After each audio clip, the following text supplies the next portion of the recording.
पूरा भगत है। तमाम लोग हैं जो यहाँ पर पहुंचे वो हमारे साथ मौजूद हैं। इनसे जानेंगे किस तरह का यहाँ इस महापंचायत के बाद क्या होने वाला है और कर्नल करोड़ी सिंह बैंसला कब तक पहुंचेंगे।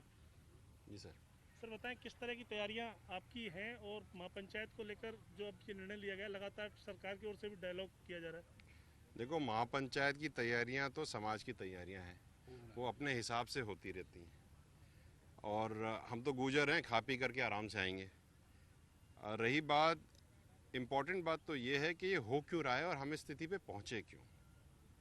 और बहुत ही सैड स्टेट ऑफ अफेयर्स है। जो मांग हमने फरवरी 2019 में मांगी थी और उसके बाद में अभी तक उसके ऊपर कोई काम नहीं हुआ। हमको बार बार जाना पड़ा। 4 बार हम मुख्यमंत्री जी से मिले, 6 बार हम चीफ सेक्रेटरी साहब से मिले और अनेकों बार ब्यूरोक्रेट से मिले, लेकिन हम आज के टस के मस वहीं बैठे हुए। और हम तो राष्ट्र प्रेम वाले लोग हैं।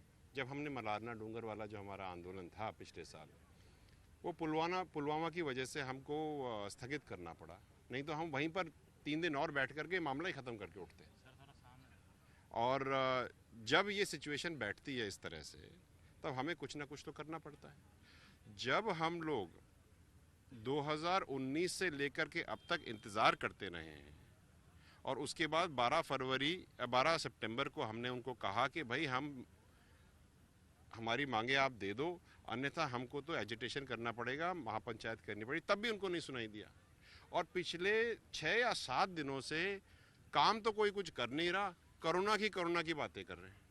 अब आपको मैं इतना बता दूं, शायद अपन लाइव हैं, तो आपके लाइव होने के माध्यम से मैं सबको इतना बता दूं कि हमारी इस छोटी सी महापंचायत के लिए ये जो टेंट आप शामियाना देख रहे हैं, सरकार ने एक एक टेंट हाउस वाले को ढूंढ करके कहा कि भाई यहाँ पर टेंट मत लगाने देना।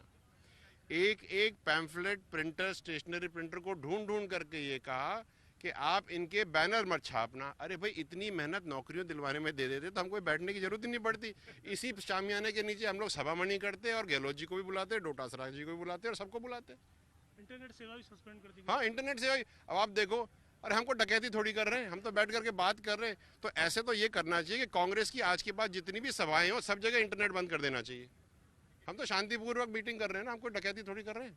नीरज के भवन आए, नीरज के भवन लगातार मसौदाओं के सुबह रात को ही मुलाकात हुई 3 से 4 घंटे, और अब भी मिले हैं सुबह। देखो, मिलना एक चीज होती है, खूब मिलो, आप भी मिलो, सब मिले। नीरज के पवन जी हमसे अनजाने तो है नहीं, और उसी तरह से गहलोत जी भी अनजाने नहीं है। तो जिस तरह से गहलोत जी के साथ 4 मुलाकातें हुई हैं और उसका कोई निष्कर्ष नहीं निकला है, वैसे ही इनके साथ 2 मुलाकातें होगी, कोई निष्कर्ष। भाई, ढाक के 3 पात। हम तो ये कह रहे हैं हमें दे दो और आप भी बैठो, माला पहनाएंगे। अगर नहीं दोगे तो फिर हम अपना डिसीजन लेंगे। समाज यहाँ बैठेगा, धीरे धीरे बढ़ रहा है, जब बढ़ जाएगा तो हम इनसे पूछ लेंगे भाई ये सिचुएशन है। इन्होंने हमको ना तो प्रक्रियाधीन भर्ती दी, ना बैकलॉग दी, ना हमारे केसेस का निस्तारण किया, ना 1252 का दिया। 1252 इज सच अ पेन। इतना दर्द है 1252 में। 350 अभ्यर्थी लगे हुए हैं पिछले 3.5 साल से। ये लोग 27,000 रुपए की तनख्वाह पे शुरू हुए थे 3.5 साल पहले, आज भी 27,000 पे हैं। और उनके बगल में बैठा हुआ उसी डेस्क पे आदमी वही काम कर रहा है, उसको 60,000 रुपए मिल रहे हैं। एक तरफ कहते हो कि हम सामान्य काम सामान्य वेतन देंगे, और एक तरफ 27 से 60,000। हमें मत दो, 27,000 मत बढ़ाओ भैया, लेकिन राजस्थान के जितने भी एम्प्लॉयज उस लेवल पे हैं और उस टाइम जाने, उनकी 27,000 तनख्वाह कर दो, बराबर ही होनी चाहिए। बैंसला साहब, लगातार एक चीज गुटबाजी की बात आ रही थी बीच में, कहा जैसे हिम्मत पार्टी लगातार पहले भी रहे, आपके रहे, अब कर्नल बैंसला ने ये सभी कुछ दिन पहले एक मीटिंग थी, उन्होंने बयान दिया था हलैना में कि भाई मैं अब विजय बैंसला को समाज के लिए सौंपता हूँ। तो अब आपके कंधे पे जिम्मेदारी आ चुकी है। देखिए ऐसा है, आपको मैं अपना बैकग्राउंड बता देता हूँ। पहले मैं सबसे पहले तो भारत का नागरिक हूँ और उसके बाद मैं गुर्जर हूँ। तीसरी चीज़ ये है कि मैं कर्नल बैंसला का बेटा हूँ। कर्नल बैंसला की उम्र हो गई अभी 84 साल। तो अगर मैंने उनकी बैंत थाम करके उनको अगर संबल प्रदान करा तो ये कोई गलती तो नहीं है। और अगर आपको गलती लगती है तो भैया आप आ जाओ, कोई भी हो, कोई मना थोड़ी है उसमें।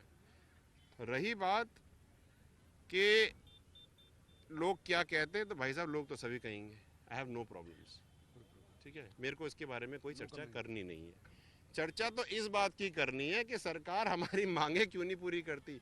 जो मूलभूत कॉन्वर्सेशन है वो कोई करता ही नहीं। अभी तो आपको क्या बताऊं मैं, परसों की बात है, ऐसे ही एक डिबेट चल रही थी।